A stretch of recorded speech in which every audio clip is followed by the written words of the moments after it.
Welcome to the Appointing an Administrator Knowledge Sharing video. I'm William McClay, and today we will examine the effect of appointing an administrator on the company, directors, and other corporate parties.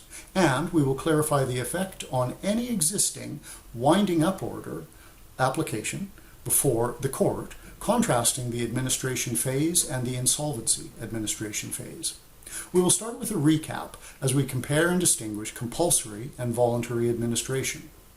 Recall that compulsory administration is a process that may be brought by a creditor or creditors to enforce their recovery of a debt or damages and begins when the winding up order is made by the court. Additionally, if the directors know the company is insolvent, then they're required to put the company in compulsory administration. Part 5.4 of the Act details the winding up and insolvency requirements, and Section 588 G is the offense-making provision for directors' breach of duty to prevent insolvent trading. Compulsory administration is generally the end of the company when deregistered with ASIC. Contraire, voluntary administration, where either the members or the creditors can put the company in administration by passing a resolution, not requiring an order from the court. This may be done to allow the company to enter into an agreement with creditors or to restructure and allow the company to resume operations. If found to be insolvent, then the company goes into liquidation. Alternatively, members, by way of special resolution, may use voluntary administration to wind up a company to cease trading. Now, we will consider the effect of appointing an administrator on the company and the various other commercial entities. During the administration, the company has legal ownership of the property, but is the administrator acting as an agent with fiduciary duty that has control of the property, unless the court orders otherwise, as usual. During the administration, the company must cease operations except for the necessary activities for winding up.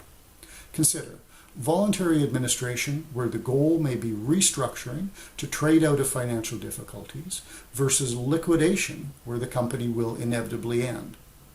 Regarding the directors and members, we mentioned the director's duty to put the company into administration if known to be insolvent, but once the winding up order is in place or the passing of a resolution for voluntary administration, they are prohibited from all directors' activities and must not hold themselves out as directors.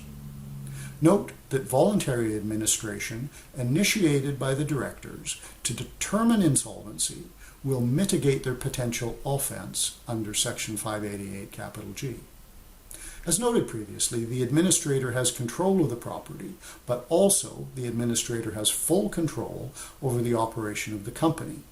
Case law has settled that the members also cannot control the company under administration.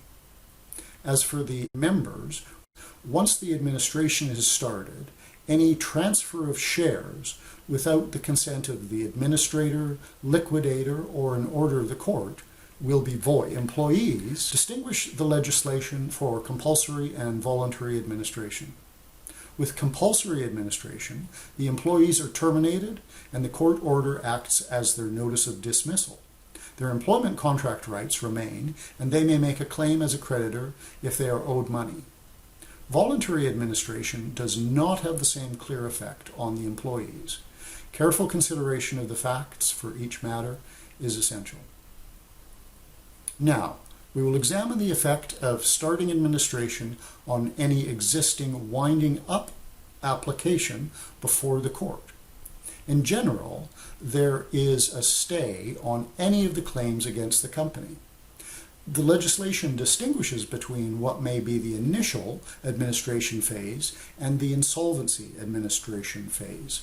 During the initial administration phase of the company, the administrator has the authority to deal with any claims, including any other existing applications, and may give written authority for them to proceed. Otherwise, they will be stayed. Once the insolvency administration phase begins, the administrator cannot deal with any matters. Only the court may grant leave on the other matters.